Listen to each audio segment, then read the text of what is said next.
is a $1.7 trillion financial weapon pointed directly at the heart of the American 401k system, and the timer is ticking down. This massive liability is not theoretical. It is a very real mountain of debt currently sitting in the pension funds and retirement accounts of millions of unaware workers. If you have a retirement plan, a life insurance policy, or a seemingly safe target date fund, you are likely exposed to this unregulated credit bubble right now. The danger we face does not come from a stock market crash or traditional bank failure, but from a shadow banking system that operates entirely in the dark. It is a system that has quietly grown larger than the subprime mortgage market was in 2008, yet it functions with almost zero federal oversight or transparency. We are talking about private credit, a sector that has effectively become the lender of last resort for the most desperate parts of corporate America. And right now, the risky companies that borrowed this money are hitting a concrete wall of insolvency that threatens to wipe out decades of savings. This is the story of how a decade of artificially cheap money tempted pension managers to gamble your future on junk debt.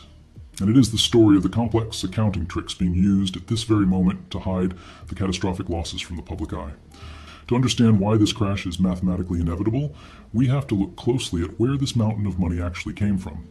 After the global financial crisis of 2008, regulators clamped down aggressively on traditional banks like JP Morgan, Wells Fargo, and Bank of America. They passed strict laws that made it incredibly difficult for these banks to lend money to risky, debt-heavy companies that might fail. But the demand for debt did not disappear just because the big banks stopped writing the checks. The desperate companies still needed cash. Into this massive void stepped the shadow banks, private equity firms and asset managers who play by a completely different set of rules. They created a private credit funds to lend directly to these risky companies, bypassing the regulated banking system and its safety nets entirely. For the last 10 years, this seemed like a genius financial move because interest rates were pinned at 0%. Pension funds were desperate for yield because safe government bonds were paying almost nothing to support their retirees. So they poured billions of dollars into these private credit funds, seduced by the marketing promise of steady, high returns with low volatility. They were told that these loans were safe, stable, and immune to the violent volatility of the daily stock market movements. But that safety was a dangerous mirage built on the singular assumption that interest rates would stay low forever. When the Federal Reserve began its historic rate hiking campaign to fight inflation, they shattered that assumption and broke the model. Almost all private credit loans have floating rates, meaning the interest payments rise automatically and immediately when the Fed raises rates. A company that was paying 5% interest a few years ago is now forced to pay 12 or 13% today. This massive spike in debt service costs has completely destroyed the profit margins and cash flow of these borrower companies. Thousands of mid-sized American businesses are now zombie companies, earning just enough revenue to pay the interest on their debt and nothing else. They have no money left over to hire workers, invest in new equipment, or build a cash cushion for the coming recession. In a normal free market, these companies would go bankrupt, and the bad debt would be naturally flushed out of the system. But the private credit market is not a free market. It is a manipulated ecosystem designed to hide failure at all costs. The fund managers know that if they let these companies fail, the pension funds will panic and try to pull their money out. So they have deployed a dangerous accounting trick to keep the game going a little longer and mask the insolvency. It is called payment in kind, or PICAI, and it is the financial equivalent of toxic waste hiding in a balance sheet. When a borrower cannot afford to pay the monthly interest in cash, the lender allows them to flip the PIK toggle. This lets the company pay the interest with more debt instead of sending actual dollars to the lender. The lender adds the unpaid interest to the principal balance of the loan, and the total debt burden grows larger every month. Crucially, the lender then records this unpaid interest as phantom income on their quarterly financial statements to investors. They report to the pension funds that the loan is performing perfectly and generating a high yield, despite the lack of cash. But in reality, the borrower is insolvent and the income is just paper money that will likely never be collected. The International Monetary Fund has explicitly warned that this practice is masking the true default rate of the entire U.S. economy. If these loans were marked to their true liquidation value, the default rate would be significantly higher than the official numbers suggest. But because these loans do not trade on a public exchange, there is no market price to prove the managers wrong. They are allowed to mark to model, essentially guessing what the loan is worth based on their own internal optimistic assumptions. This creates a terrifying valuation gap between what the funds say the assets are worth and what they are actually worth. We are already seeing this gap exposed in the secondary market where distressed private credit loans are traded quietly. Sophisticated buyers are demanding deep discounts, paying 60 or 70 cents on the dollar for loans that funds have marked at par. This implies that the pension funds are currently sitting on billions of dollars of unrealized losses that they haven't acknowledged yet. If they tried to sell these assets today to pay current retirees, they would instantly crystallize those massive losses. This lack of liquidity is the single biggest threat to the stability of the American retirement system right now. You cannot sell a private credit loan quickly. It takes months of negotiation and legal work to find a buyer. In a crisis, when everyone wants to sell at the same time, the buyers simply disappear from the market completely.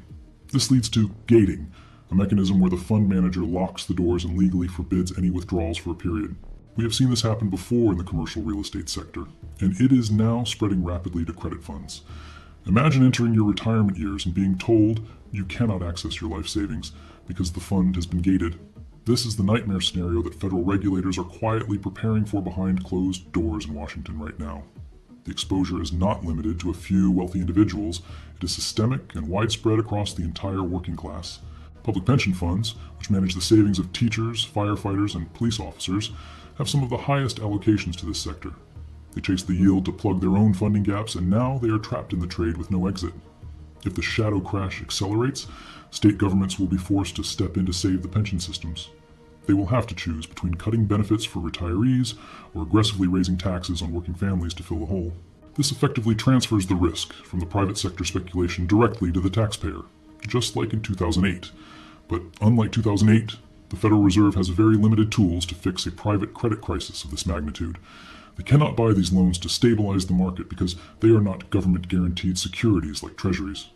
They cannot lower interest rates to save the borrowers without risking a resurgence of inflation, which would be political suicide. So the system is left to rot, with a zombie army of companies slowly dying under the crushing weight of their debt. The impact on the real economy will be a slow, grinding suffocation of growth, investment, and job creation. These mid-sized companies employ millions of Americans, and they are currently in a strict hiring freeze to save cash. As they cut costs further to pay their rising interest bills, layoffs will inevitably start to rise across the country. We are already seeing the cracks form in the labor market data, hidden beneath the headline numbers that look stable. The maturity wall is the final catalyst that will force this crisis into the open for everyone to see. Hundreds of billions of dollars in private credit loans are set to mature and come due in the next 24 months. These loans must be repaid or refinanced, but refinancing is mathematically impossible at today's much higher interest rates. Lenders will face a hard choice: force the company into bankruptcy immediately or inject more money to keep it alive artificially. Injecting more money, known as a NAV loan, is just throwing good money after bad to delay the inevitable reckoning. It leverages the fund even further, increasing the risk of a total catastrophic collapse down the road. This leverage on leverage is the classic sign of a financial bubble that is stretched to its absolute limit. The insiders know the party is over, and they are trying to quietly exit the building before the music stops playing. But the exits are small, and the amount of money trying to leave the system is overwhelmingly massive. This imbalance creates a rush for the door that drives prices down vertically, wiping out equity in seconds. The illusion of stability and low volatility was always a lie sold by marketing teams to gather assets. Volatility was simply suppressed by not marking the assets to market prices, creating a false sense of security. Now that the credit cycle has turned, the volatility is returning with a vengeance to correct the mispricing. The golden age of private credit was an anomaly caused by artificial zero interest rate policies that no longer exist. We have now entered the age of consequences, where the true cost of debt must be paid by someone. The $1.7 trillion figure is likely a significant underestimate of the true size of the problem we face. When you add in the leverage and the derivatives attached to these loans, the total risk is much higher. This is a structural flaw in the modern financial system that has been ignored for too long by those in charge. We are watching the slow-motion disintegration of the shadow banking experiment that defined the last decade. It worked when money was free, but it cannot survive in a world where capital has a real cost. The losses have already happened, they just haven't been officially recognized on the balance sheets of the funds yet. When the recognition moment comes, it will shock the financial world and the public who trusted the system. But for those who have been paying attention to the math, it will not be a surprise at all. The shadow crash is not a future event that might happen. It is a process that is underway right now. Your financial safety depends on understanding the mechanics of this hidden bubble before it bursts completely. The time to ask questions of your fund manager is now, before the gates are locked and the capital is trapped. Because once the panic starts, logic and liquidity vanish from the market instantly, leaving investors with nothing but questions. We are standing on the precipice of the largest credit reset in history, and the ground is crumbling. The epicenter of this financial earthquake is not located in the high-rise towers of Wall Street banks. It is located in your local dentist's office, your neighborhood veterinary clinic, and your hospital's emergency room. These are the businesses that were aggressively targeted by private equity firms during the era of cheap money. They were considered recession-proof assets because people always need healthcare regardless of the economy. So the shadow banks poured hundreds of billions of dollars into buying up these essential services across America. They used a strategy known as a roll-up, buying dozens of small independent practices and merging them into one giant corporation. To fund this buying spree, they loaded these new corporations with massive amounts of floating-rate private credit debt. The plan was simple: cut costs, raise prices for patients, and sell the business for a huge profit later. But the strategy relied entirely on the assumption that the debt would remain cheap to service forever. Now that interest rates have tripled, the math behind the healthcare roll-up has completely collapsed. The debt service payments on these medical chains have skyrocketed, consuming all the cash flow intended for patient care. This is why you are seeing sudden closures of emergency rooms and drastic staffing cuts at local clinics. The money that should be paying for nurses and medical supplies is being siphoned off to pay interest on loans. We are witnessing the financialization of American healthcare hitting the hard wall of monetary reality. But the rot goes much deeper than just the high interest rates. It is embedded in the earnings numbers themselves. To get these massive loans approved, private equity firms used a creative accounting metric called adjusted EBITDA. EBITDA stands for earnings before interest, taxes, depreciation, and amortization, a standard measure of profitability. But adjusted EBITDA allows companies to add back future expected savings that haven't actually happened yet. They effectively told the lenders to ignore the current costs because they plan to fire people in the future. This allowed them to artificially inflate their earnings numbers to make the company look richer than it was. Lenders, desperate to deploy capital, accepted these fake numbers and issued loans based on fantasy projections. Now the reality has set in, and the future synergies never materialized, but the massive debt load is very real. This creates a leverage illusion, where a company claims to be leveraged 5 times its earnings. But if you use real, unadjusted earnings, the leverage is actually 10 or 12 times, which is insolvency. This deception is rampant in the software and technology sectors, another favorite target of private credit. Tech companies were valued on recurring revenue models that were supposed to be stable and predictable forever. Lenders issued recurring revenue loans that were not based on profit, but simply on top-line sales growth. This worked when the economy was booming and customers were blindly renewing their software subscriptions. But as the economy slows, customers are cutting subscriptions, and the churn rate is spiking upward. When churn increases, the valuation of a software company collapses, leaving the lender with an underwater loan. Many of these software companies are burning cash every month and rely entirely on new loans to survive. They are the tech zombies of this cycle, keeping the servers running only because the bank hasn't pulled the plug. The private credit funds are terrified to foreclose on a software company because the assets go home at night. If the developers leave, the code is worthless, and the lender recovers 0 cents on the dollar. So they extend the loan, pretend the company is healthy, and hope for a miracle acquisition that isn't coming. This extend and pretend game is being facilitated by the complex structure of the loans themselves. Most of these loans are covenant-light, meaning they have very few rules protecting the lender. In the past, if a company's performance dropped, the lender could step in and seize control immediately. Today, the covenants are so loose that the lender has no legal right to act until the company misses a payment. By the time a payment is missed, the cash is gone, the assets are stripped, and the company is a shell. This lack of protection was sold as borrower flexibility, but it is actually a death sentence for recovery rates. The recovery rate is the amount of money lenders get back when a company goes bankrupt. Historically, senior lenders could expect to recover 70 or 80 cents on the dollar. In the current private credit defaults, recovery rates are shocking the market, coming in at 10 to 20 cents. This destroys the mathematical models that pension funds use to calculate their future solvency. If you lose 80% of the principal on a safe loan, you can never earn that back through interest yields. To hide this disaster, the financial industry has built a machine to launder the risk called the CLO. The Collateralized Loan Obligation, or CLO, is a complex vehicle that bundles hundreds of risky loans together. The theory is that by mixing bad loans from different industries, you create a diversified, safe pool of debt. They slice this pool into tranches, selling different levels of risk to different types of investors. The top slice is rated or A by the credit rating agencies, implying it is as safe as a U.S. Treasury bond. This should sound familiar because it is the exact same machine that repackaged subprime mortgages in 2008. The rating agencies are once again stamping AOA on piles of debt that are underpinned by insolvent companies. They are paid by the banks that issue the CLOs, creating a permanent conflict of interest that has never been fixed. Pension funds and insurance companies buy these way tranches because they yield slightly more than government bonds. They believe the diversification protects them, but they are ignoring the correlation of the underlying risk. In a systemic crisis, where interest rates stay high, all the borrowers fail at the same time. Diversification does not work when the entire asset class is allergic to the cost of money. If the bottom tranches of the CLO get wiped out, the losses travel up the ladder to the safe tranches. We are already seeing the equity tranche, the riskiest slice, of many CLOs getting completely incinerated. This stops the cash flow to the lower investors, a state known technically as turning off the waterfall. When the waterfall turns off, the illusion of regular income payments for these funds ends abruptly. But the violence is not just happening between borrowers and lenders, it is happening between lenders themselves. We have entered the era of creditor-on-creditor violence, a brutal legal war inside the shadow banking system. Desperate borrowers are cutting deals with one group of lenders to screw over another group. They use loopholes in the loan documents to transfer valuable assets away from the original lenders. This is known as a liability management exercise, a polite term for legal theft of collateral.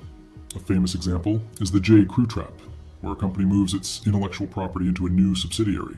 They then borrow new money against that IP, leaving the old lenders with a claim on nothing but an empty shell. This effectively subordinates the original lenders, pushing them to the back of the line for repayment. Pension funds often find themselves on the losing side of these ruthless maneuvers, watching their collateral vanish. There is no honor among thieves in a liquidity crisis. Everyone is fighting for the last scrap of value. The chaos is further amplified by the involvement of business development companies, or BDCs. These are publicly traded funds that allow retail investors to buy into the private credit market. BDCs are required to mark their assets to market every quarter, unlike the private funds. They are currently the canary in the coal mine, showing rising non-accrual rates across the board. When a BDC writes down a loan, it forces the private funds holding the same loan to face the music. You cannot have the same loan marked at 60 cents in a public BDC and 90 cents in a private fund. Arbitrageurs are spotting these discrepancies and shorting the BDCs while the private funds try to hide. The pressure is building on the auditors to force a mass markdown event across the entire industry. This is the event that will trigger the margin calls and the forced selling of assets. But who is buying? The traditional banks have retreated and are hoarding cash for their own survival. The private equity firms are fully invested and cannot raise new funds because their returns are negative. The secondary market for these loans is tiny compared to the sheer mountain of debt that exists. If 5% of the market tries to sell, prices will go to zero because there is no market maker. This illiquidity is the trap that turns a paper loss into a total realized loss. And hanging over this entire precarious structure is the involvement of the life insurance industry. Life insurers have become massive buyers of private credit and CLOs to back the annuities they sell to retirees. They are betting that the extra yield from these risky loans will pay for the guaranteed income checks they owe you. This is a dangerous mismatch. Your annuity is guaranteed, but the assets backing it are junk. If the CLO market cracks, the solvency of the life insurance sector comes into question immediately. State insurance regulators are scrambling to understand how much shadow debt is on the books of these insurers. They are realizing that the safe bond portfolios of insurers are actually filled with securitized corporate loans. This regulatory blind spot is identical to the AIG disaster that required a massive bailout in 2008. But this time, the risk is fragmented across hundreds of insurers and thousands of pension plans. There is no single head of the snake to cut off. The poison is in the bloodstream of the entire system. The private credit boom was fueled by the belief that the Fed would always bail out the market. This Fed put encouraged reckless lending because everyone assumed interest rates would go back to zero. But with inflation structural and sticky, the Fed cannot slash rates to save the zombie companies. This realization is slowly dawning on the market participants, causing a silent panic in the boardrooms. They are realizing that the business models of the last decade are fundamentally broken in a 5% world. The roll-up, the recurring revenue loan, and the adjusted EBITDA are artifacts of a bygone era. They are rapidly becoming extinct, and they are taking the capital of the investors with them. The liquidation phase has not truly begun yet. We are still in the denial phase. But the maturity wall does not care about denial. It is a fixed date on a calendar. When the loans mature, the cash must be there, or the bankruptcy filing is automatic. We are staring at a cascade of defaults that will reshape the American corporate landscape. The empty storefronts and closed clinics are just the visible symptoms of the financial disease. The real infection is in the portfolios that are supposed to support the aging population of America. As we move toward the final stage of this analysis, we must look at the endgame. how does this debt actually get resolved when there is no money to pay it? Who will be the winners and the losers in the great liquidation that is approaching? The transfer of wealth will be from the passive savers to the active distress investors, and the trigger for the final collapse may come from outside the US borders entirely. The trigger that finally collapses this unstable house of cards may not even originate inside the United States. It could very well start across the ocean, where the massive Japanese banking system is currently teetering on the edge. Japanese banks have been the silent whales of the global credit market, aggressively buying massive amounts of US corporate debt. Desperate for yield in a country with negative interest rates, they gorge themselves on American private credit and risky CLOs. Norinchukin Bank, a massive Japanese agricultural lender, recently admitted to catastrophic losses on its foreign bond portfolio. If these Japanese whales are forced to sell their holdings to raise cash, it will flood the market with toxic debt. A sudden forced liquidation by Japan would crush the prices of US private credit loans overnight, causing a panic. This global interconnectedness means that a financial tremor in Tokyo causes an immediate earthquake in New York. It exposes the lie that private credit is immune to market volatility. It is actually highly sensitive to global liquidity flows, and liquidity is draining out of the system faster right now than at any time since the 2008 crisis. The Federal Reserve is continuing quantitative tightening, systematically pulling billions of dollars out of the economy every single month. This reduction in the money supply is like draining the water from a pool. Eventually, you see who is swimming naked. The private credit funds are swimming naked, and the water level is dropping more rapidly than they ever anticipated. But the most immediate threat to the average American is the contagion spreading to the regional banks. Regional banks are heavily exposed to commercial real estate, which is currently in a historic, deep depression. As office buildings and shopping malls default, these banks are desperately looking for liquidity just to survive the quarter. Many of them have also partnered with private credit funds, lending money to the shadow banks to boost their own earnings. If the shadow banks fail, the regional banks take a second massive hit to their already fragile balance sheets. This double whammy could trigger a wave of bank failures that wipes out small business credit lines across the nation. We saw a terrifying preview of this dynamic with the sudden collapse of Silicon Valley Bank and First Republic. Those failures were contained by massive government intervention, but the underlying rot in the system was never fixed. The term funding program that saved the banks has expired, leaving them completely vulnerable to the next major shock. The next shock is the $1.7 trillion private credit bubble bursting right in their faces. This is why federal regulators are frantically trying to force banks to hold more capital against their loans. They know the storm is coming, and they know the current seawalls are not high enough to stop it. The Basel III endgame rules are a tacit admission that the banking system is fragile and severely undercapitalized. But raising capital requirements now causes a credit crunch as banks stop lending to Main Street to hoard cash. This pulls even more liquidity out of the real economy, accelerating the defaults of the zombie companies we discussed. It is a vicious feedback loop. Fear of defaults causes a credit freeze, which in turn causes even more defaults. The only way to break the loop is for the Federal Reserve to pivot and start printing trillions of dollars again. But Jerome Powell has made it clear that the fight against inflation is not over and rates will stay high. If they print money to save the shadow banks, inflation will roar back to double digits, destroying the middle class. They are trapped between destroying the value of the currency and destroying the stability of the credit market. History suggests they will eventually choose to print money, but not before the pain becomes absolutely unbearable for everyone. That unbearable period is the shadow crash that we are urgently warning you about in this report today. It is the period where pension funds slash benefits, insurance companies fail, and millions of jobs are lost permanently. The wealth destruction during this phase will be real, painful, and permanent for those who are unprepared for it. The Great Wealth Transfer will move assets from the indebted middle class to the cash-rich elite who are waiting. Distressed debt investors, known in the industry as vultures, are already raising billions to buy the wreckage. They are waiting for the pension funds to capitulate and sell their loans for pennies on the dollar to raise cash. These vultures will buy the companies, strip them of assets, fire the workers, and resell the pieces for profit. This is the brutal endgame of the private credit cycle. The financial scavengers feast on the carcass of the economy. You do not want to be the carcass. You want to be the one standing on solid ground when the dust settles. So, how do you protect yourself and your family from a crash that is happening in the shadows right now? First, you must understand exactly what is inside your own retirement portfolio and 401k plan immediately. If you own a target date fund, check the prospectus to see if it holds high yield or alternative credit. These are the polite, deceptive names for junk debt and private credit allocations that are at risk. You may want to consider moving that portion of your savings into short-term U.S. Treasuries or government money market funds. Treasuries are currently paying a risk-free 5%, which is highly competitive with risky corporate debt yields. Why take the risk of a total wipeout for an extra 2 or 3% yield that might never be paid? Second, be very wary of fixed annuities offered by lesser-known insurance companies promising returns that are too good to be true. Check the financial strength rating of the insurer and ask specifically about their exposure to CLOs and private credit. If the insurer fails, you are reliant on state guarantee funds, which have strict caps and massive payment delays. Third, maintain a high level of personal liquidity in FDIC-insured accounts or physical assets outside the banking system. In a liquidity crisis, cash is king because it gives you the optionality to buy distressed assets at rock-bottom prices. Do not be fully invested in illiquid assets like real estate or private funds that you cannot sell when panic hits.